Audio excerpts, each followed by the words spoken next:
กราบทักทายสบายดีและสวัสดีเด้อพี่น้องบ่ว่าจะอยู่ในประเทศและต่างประเทศเนาะกะขอยินดีต้อนรับเข้าสู่ช่องครูดอยอีกคือเก่าคือเดิมพ่อแม่พี่น้องเอ้ยเนาะ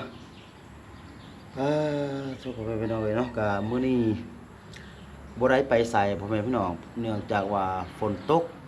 พ่อแม่พี่น้องเอ้ยเนาะบ่ฮู้ว่าบรรดาพ่อแม่พี่น้องได้รับชมอยู่ไสคลิปนี้เนาะ ก็ช่วยคอมเมนต์บอกครูดอยได้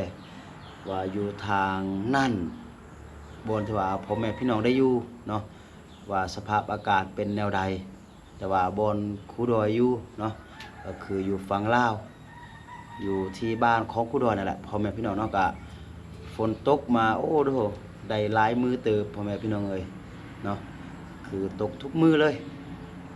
ไปไสก็ยังบ่ได้ ก็คือมื้อวานมื้อซื่อนี่ก็ยังไปอยู่พ่อแม่พี่น้องเนาะ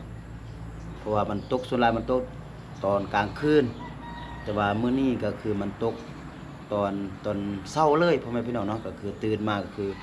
ฝนตกแต่ว่าเดี๋ยวนี้ก็คือหยุดแล้วแต่ว่าบ่ฮู้ว่ามื้อนึงก็จะตกหรือบ่เพราะว่าเดี๋ยวนี้ก็ฟ้ายังมืดครึ้มอยู่เนาะโธ่เนาะพ่อแม่พี่น้องเนาะก็ในคลิปนี้ก็คือครูโดยมีเรื่องที่ว่าจะมาแจ้งให้กับบรรดาพ่อแม่พี่น้องได้รับทราบเนาะก็คือเดี๋ยวนี้คุณยายเนาะก็คือแม่เฒ่าที่ว่าอยู่กับน้องอูน้องอินที่ว่าเบิ่งลูกของน้องญาติเนาะพ่อแม่พี่น้องเนาะก็คือตอนนี้ก็คือเสียแล้วพ่อแม่พี่น้องเนาะก็คือเสียชีวิตแล้วพ่อแม่พี่น้องเอ้ยเนาะก็คือครูโดยหาเปิดเฟซแล้วก็เห็นห่วมเพิ่นแชทมาบอกเนาะเพราะว่าครูโดยก็โทรศัพท์ช่วงนี้ก็บ่ได้ลิ้นเลยพ่อแม่พี่น้องเนาะไปเวียกมาหอดต้นแรงต้นค่ำก็อาบน้ำกินข้าวกินน้ำแล้วก็นอนเลยพ่อแม่พี่น้องเนื่องจากว่ามันเมื่อยแห้งพ่อแม่พี่น้องเอ้ยเดี๋ยวนี้ก็คือเกือบบ่สร้างหยังเลยเจ็บขาเพราะว่ามื้อนั้นพ่อแม่พี่น้องน่าจะเห็นเนาะคลิปที่ว่าครูโดยได้ลงเพราะว่าเป็นคลิปที่ว่าครูดอยไปตีเขาให้พ่อแม่พี่น้องเอ้ยแล้วก็บ่ได้มันขึ้นดอยแบบนี้นะพี่น้องเนาะแล้วก็มันต้องได้แบกเข้าลงดอยขึ้นดอยนะเนื่องจากว่าเฮาบ่ได้ไปดนไปแบกเขาขึ้นดอยลงดอยแบบนั้นนะแล้วก็เฮาไปเฮ็ดก็คือเดี๋ยวนี้เจ็บขาเกือบบ่สร้างย่างพ่อแม่พี่น้องเอ้ยเนาะก็คือปกติก็คือเฮาไปให้ไปหน้าเนาะไปช่วยอ้ายไปช่วยน้องก็คือไปหน้าก็คือเอารถไปตากหวดนาเลยนะพ่อแม่พี่น้องเนาะแต่ว่าตัวนั้นมันเป็นไฮก็เลยต้องแบกลงดอยขึ้นดอยแบบนี้นะเดี๋ยวนี้ก็คือคาแล้วโอ้โหพ่อแม่พี่น้องเลยเนาะก็คือมื้อนี้คือครูดอยได้ว่านั่นแหละก็คือได้ยินข่าวเดี๋ยวครูดอยจะได้โทรถามห่วมเพิ่นเบิ่งเนาะนี่ไปพุดโดยเอ้ยอันเม็ดเท่าเลียมใต้แล้วพุดโดยอินอ้วนจวบจนเศร้านี่ไปบวกเอื้อยนี่ว่าเม็ดเท่าใต้นี่เนาะก็คือห่วมส่งมาบอกครูดอยบอกว่าแม่เฒ่าหรือว่าคุณยายเลมที่ว่าอยู่กับน้องอูน้องอินลูกนางยัดเนาะพ่อแม่พี่น้องเนาะก็คือได้เสียชีวิตแล้วก็คือน้องอูน้องอินกับบ่ฮู้ก็ตื่นมาตอนเช้าแล้วก็ปลุกแล้วก็บ่ตื่นแล้วนะเนาะก็คือตามที่ว่าครูดอยเบิ่งนี่ก็ครูดอยก็คิดว่าน่าจะอยู่บ่ฮอดปี1 2ปีนี่แหละเพราะว่าแม่เฒ่าเพิ่นก็เฒ่าหลายเติบเฒ่าหลายเติบแล้วก็ป่วยแดป่วยแล้วก็บ่นี้บ่มีเงินรักษาแดนะแล้วก็อยู่กับเด็กน้อยกับลูกของนางยัดนะเนาะก็เดี๋ยวนี้หลังจากแม่เฒ่าเพิ่นเสียก็บ่ฮู้ว่าชะตากรรมของลูกนางยัดมันจะเป็นแนวใดพ่อแม่พี่น้องเอ้ยเนาะเพราะว่าเด็กน้อยซ้ำนั้นมันต้องมีผู้ปกครองมันต้องมีคนดูแลมันจึงจะอยู่รอดนะเนาะเดี๋ยวครูดอยจะลองโทรหาห่วมเพิ่นเบิ่งว่าเรื่องมันเป็นแนวใดเนาะ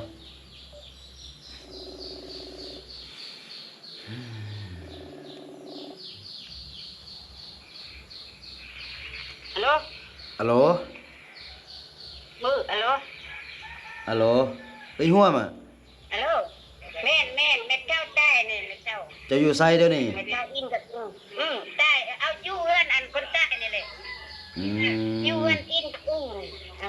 เสียตอนจักโมงเด้ เขาก็บ่ฮู้อินกับกันก่อนนำเม็ดเท่านี่เม็ดเท่าใต้เลยอันจนเช้าไปบอกเอื้อยเพิ่นเอื้อยก็มาเบื้องนี่ อืมเดี๋ยวนี้ยังเดี๋ยวนี้อยู่หั่นวะเดี๋ยวนี้เฮ็ดงานศพงานเอ้ยที่ นี่ว่าจะกินมื้อนี้แน่จะกินมื้อนี้นี่เม็ดเท่าใต้แล้วนี่อยู่เฮือนเม็ดเท่าอืม อืม อยู่กันพวกก็บ่อยู่อันนี้อันพวกเอาไปอยู่พุ่นน่ะสิดูอินกับมาอยู่อินกับนี่ อันอินกับนี่อันน้องอียัดว่าบอกเรืออยู่พุ่นว่าจะนี่มื้อวานบอกเรือแม่เท่าบ่ให้เมื่อว่าอินบ่ให้เมื่อแม่เท่าลมจะนั่น เดี๋ยวนี้น้องของน้องยัดมาแล้วที่จากสวนกล้วย บ่มาอยู่ชวนกล้วยลักกล้วยว่าบอกเมื่อกี้บอกภาคเมื่อกี้พักถ้าว่าเราบ่ไปเทื่อแม่เท่ายังอยู่นี่ยันแม่เท่าสิว่า อืม อยู่บ้านแม่เท่าว่าบ่ให้ไปแม่เท่าจะอยู่นำไฟว่าจะนี่ อืม อันยุ่งนี่ล่ะบ่ให้แม่เท่าบอกแม่เท่าไปอยู่เฮือนผัวตายเฮือนผัวแม่เท่าบ่อยากไปอยากอยู่นำร้านนี้เฮ็ดจะได้ อืมเดี๋ยวนี้หันน้องยัดบอกว่าให้อูกับอินนี่ไปอยู่กับตัวเองอยู่สวนกล้วยพุ่นที่ เอออินก็ว่าบ่อยากไปอินก็ว่าจะนี่ว่าบ่อยากไปเฮ็ดจะได้ ถ้าไปพุ่นก็โรงเรียนมันยังก็บ่ได้เข้าโอ้เนาะ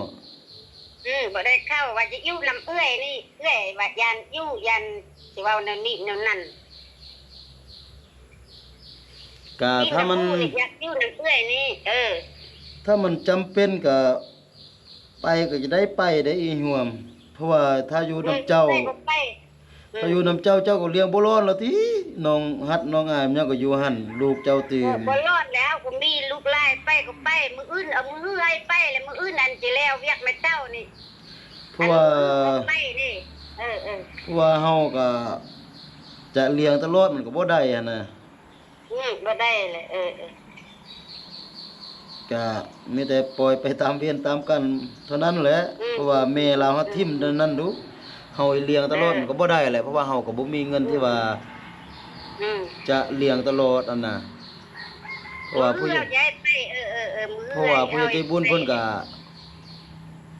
เอ็นดูสงสารเพิ่นก็ฝากมาดำเล็กดำน้อยเป็นบางครั้งเป็นบางคราวหั่นน่ะเพิ่นก็บ่ได้ฝากมาให้ตลอดหั่นน่ะฉะนั้นถ้าหากว่าอยู่หั่นก็คือน้องอูกับน้องอินก็บ่ได้ยังคุมตนเองบ่ได้อะนะยังบ่สามารถที่ว่าจะเลี้ยงตนเองได้อะนะ อยู่เฮือนนี่มันมีหยังเลยช่วยอ้วงกูบ่เห็นจักอันเลยมันยังบ่เห็นเลย ถ้วยบวง อยู่บนโน่นนี่บ่แม่นเจ็บแล้วนี่ อืม คนน่ะช่วยใช้จะร่วมนี่ก็ทอดจะร่วมกินมึงนี่ เราเจ็บโดนและเจ็บได้จักมือเสียหั่น เป็นเท่าเจ็บนั่นเจ็บเป็ดท้องท้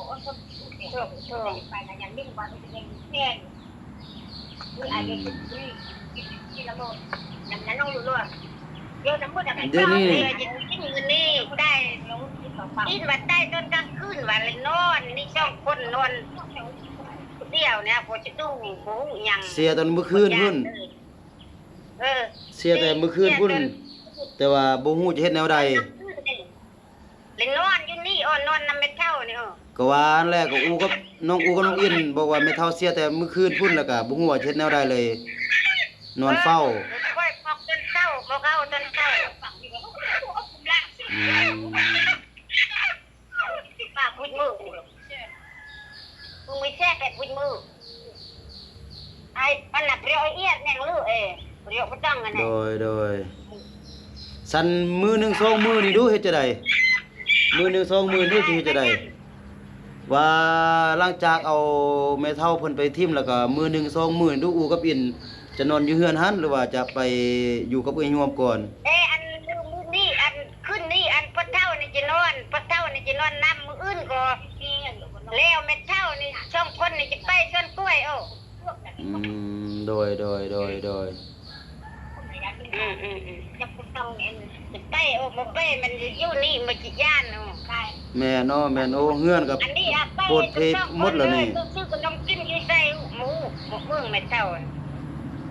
ไป ยัง กินเนื้อกินข้าวเน่ามานี่ก็เอาเงินไปกินขนมบ่มาเลย อืม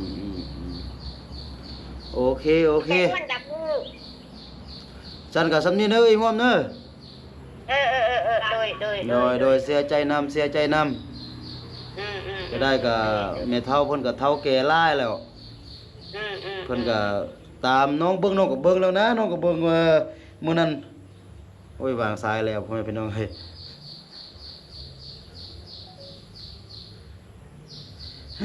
พ่อแม่พี่น้องเอ้ยเนาะ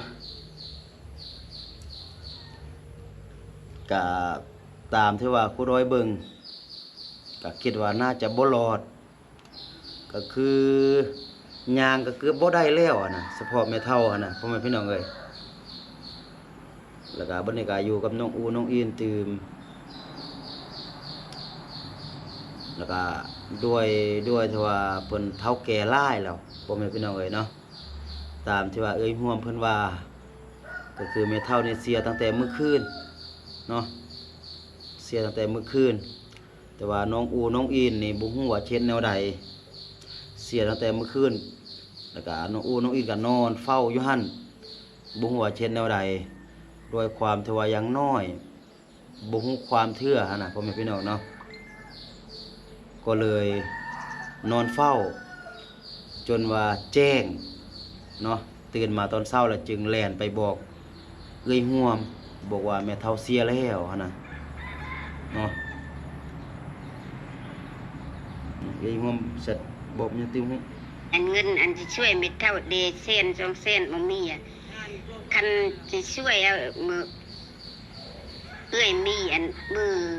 พิงอานี่พิงอาเอ้ยมีแล้ว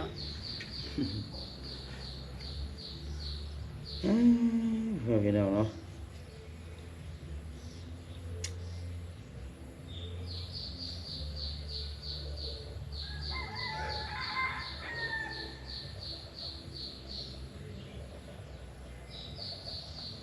เดี๋ยวครูดอยจะสวยครูดอยกับบุมีเนาะพี่น้องเนาะก็อาจจะประมาณ100,000 200,000นั่นแหละว่าช่วงนี้ก็ครูดอยก็บ่ได้ไปใส่ก็ไปถ่ายคลิปก็บ่ได้ไปพ่อแม่พี่น้องเนาะรายได้เข้าก็บ่มีว่าครูดอยบ่มีคลิปลงก็มันก็บ่มียอดวิวเนาะช่วงที่ว่าเพิ่นเฮ็ดไร่เฮ็ดนาตัวนี้พ่อแม่พี่น้องเอ้ย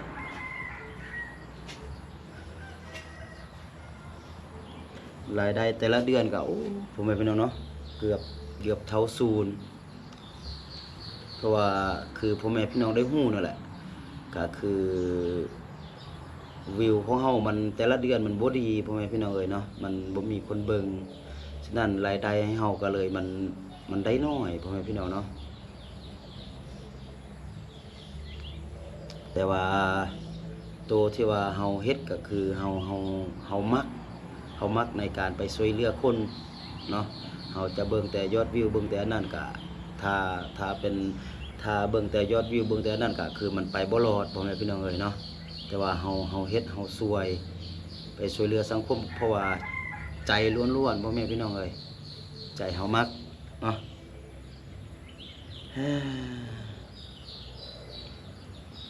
ก็คือ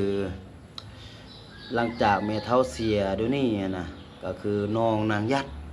พ่อแม่พี่น้องเอ้ยน้องสายของน้องยัดบอกให้เอ้ยร่วมให้ฝาก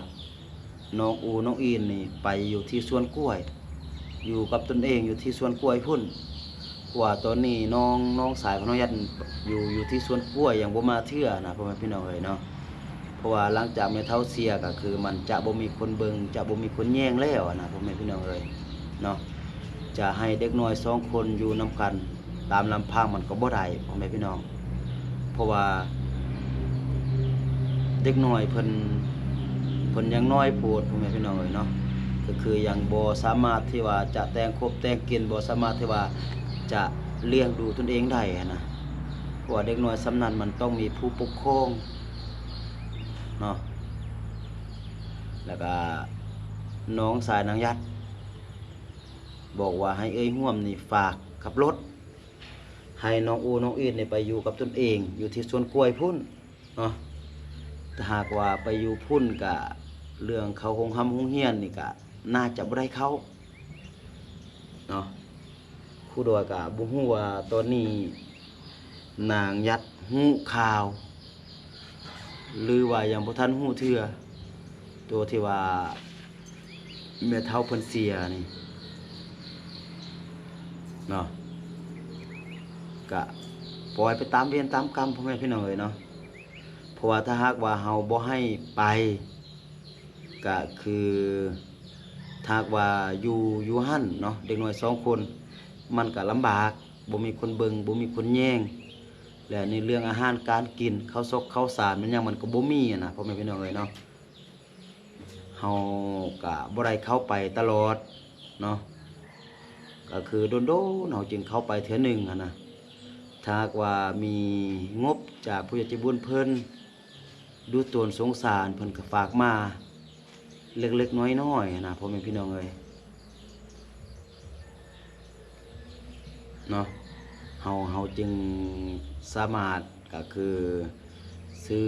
อาหารการกินแบบนี้เข้าไปให้น้องอูน้องอีน่ะนะพ่อแม่พี่น้องเอ้ยเนาะถ้าหากว่ามันบ่มีงบตัวนี้เฮาเข้าไปก็คือเฮาก็บ่มีหยังที่ว่าจะให้เพิ่นนั่นน่ะพ่อแม่พี่น้องเนาะบ่มีหยังที่ว่าจะให้น้องอูน้องอีนั่นน่ะก็ถ้าหากว่าอยู่หั่นก็ย่านเพิ่นสิอดนั่นแหละพ่อแม่พี่น้องเอ้ยเนาะก็โรงเรียนบ่ได้เข้าก็บ่สร้างเจว่าพ่อแม่พี่น้องเนาะเพราะว่ามันถึงจุดนี้แล้วนะพ่อแม่พี่น้องเนาะมันวิว่าจังใดแบบว่ามันสุดแล้วนะพ่อแม่พี่น้องเนาะว่าถ้าหากว่านางยัดบ่ตัดสินใจไปอยู่จีนนำพัวเรื่องมันก็น่าจะบ่เป็นแบบนี้นะพ่อแม่พี่น้องเนาะตอนนี้คนที่ว่าลำบากคนที่ว่าบ่มีบ่อนอยู่อาศัยก็ตกอยู่กับลูกเนาะก็สิได้แต่ปล่อยไปแบบนี้นี่แหละพ่อแม่พี่น้องเอ้ยเดี๋ยวครูด้วยก็สิโอนเงินไปช่วยเหลืองานศพของแม่เฒ่าเพิ่นจัก100,000 200,000พ่อแม่พี่น้องเอ้ยเนาะก็คือครูด้วยได้ว่านั่นแหละว่ารายได้ของครูดอยได้จาก YouTube นี่มันก็บ่หลายพ่อแม่พี่น้องเอ้ยเนาะบางเดือนก็ฮอด100เหรียญบางเดือนก็บ่ฮอดแบบนี้นะพ่อแม่พี่น้องเอ้ยได้เดือนหนึง 2,000 3,000 4 5,000 บาทแบบนี้นะเนาะเดือนที่ว่าไปถ่ายคลิปตลอดต่อเนื่องก็ได้อยู่ 3,000 4,000 แบบนี้นะพ่อแม่พี่น้องเอ้ยเนาะก็เดือนใดที่ว่าบ่ไปก็บ่มีรายได้เข้าแบบนี้เนาะช่วงนี้ครูด้วยจึงจะหยุดก็คือไปช่วยเวียกเก็บเกี่ยวเขาให้ก่อนหลังจากแล้วเวียกเก็บเกี่ยวเขาให้เขาหน้าครูด้วยจึงจะไปลุยตื่มไปลุยภารกิจตื่มพ่อแม่พี่น้องเอ้ยเนาะเพราะว่าถ้าหากว่าบ่เฮ็ดแบบนี้ก็คือจะอาศัยซื้อเข้ามันก็บ่รอดนั่นแหละพ่อแม่พี่น้องเอ้ยโธ่เนาะจำเป็นโดยความเอ็นดูสงสารก็สุดเลยพ่อแม่พี่น้องเอ้ยเนาะแต่ว่าเฮาก็เฮ็ดหยังบ่ได้นั่นแหละเนาะเฮาก็อยากเบิ่งอยากแย่งนั่นแหละพ่อแม่พี่น้องเอ้ยเฮาก็บ่อยากทิ่มบ่อยากปะเด็กน้อย2คนนั่นแหละเนาะเพราะว่าเพิ่นบ่ได้ฮู้หยังจักอย่างทุกสิ่งทุกอย่างก็เป็นเวรกรรมที่ว่านางยัดเฮ็ดให้เนาะลูกยังน้อยก็ทิ่มแบบนั้นตัวเองล่ะไปอยู่จีนพุ่นวันนี้ลูกก็กลายเป็นคนเล่ร่อนแบบนี้อะนะอยู่กับแม่เฒ่าก็เฒ่าแก่จนว่ามาฮอดมื้อนี้ก็ได้เสียแล้วอะนะ ก็บ่ฮู้จะเฮ็ดแนวใดจบพ่อแม่พี่น้องเอ้ยเนาะโอเคพ่อแม่พี่น้องเอ้ยแล้วสำหรับคลิปนี้ก็จะประมาณนี้ก่อนเนาะ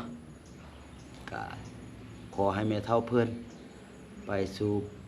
ภูมิภพที่ดีนั่นแหละไปเป็น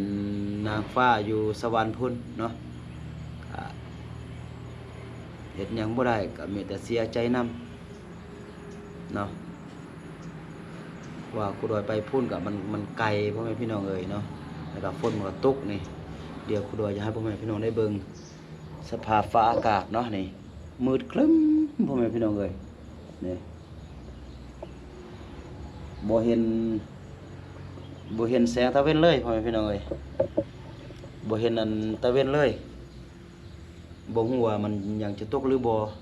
อีกประมาณชั่วโมงหนึง2ชั่วโมงก็คิดว่ามันน่าจะตกตื่มเฉพาะฝนเนาะโอเคสำหรับคลิปนี้ก็จะประมาณนี้ก่อนพ่อแม่พี่น้องเอ้ยเนาะมีแต่อยากมาแจ้งข่าวให้กับบรรดาพ่อแม่พี่น้องได้ฮู้เนาะก็คือมีหลายท่านอยู่ที่ว่าติดตามเคสของลูกของน้องหยัดพ่อแม่พี่น้องเอ้ยเนาะเด็กน้อยผู้น่าสงสารที่ว่าถูกแม่ทิ่มไปอยู่กับผัวคนจีนเนาะก็เลยพาสองไอ้น้องอยู่ตามลำพังกับคุณยายที่ว่าเป็นวัยชราอายุเฒ่าแก่แล้วนะเนาะโอเคสุดท้ายก็ขอวิสัยพรให้หมดทุกคนที่ว่าเข้ามาเบิ่งคลิปนี้จงอยู่ดีมีแรงอยู่ดีมีสุขเนาะคิดสิ่งใดปรารถนาสิ่งใดก็ขอให้สมดังใจปรารถนาเนาะสำหรับคลิปนี้คุณต้องขอตัวลาไปก่อนสบายดี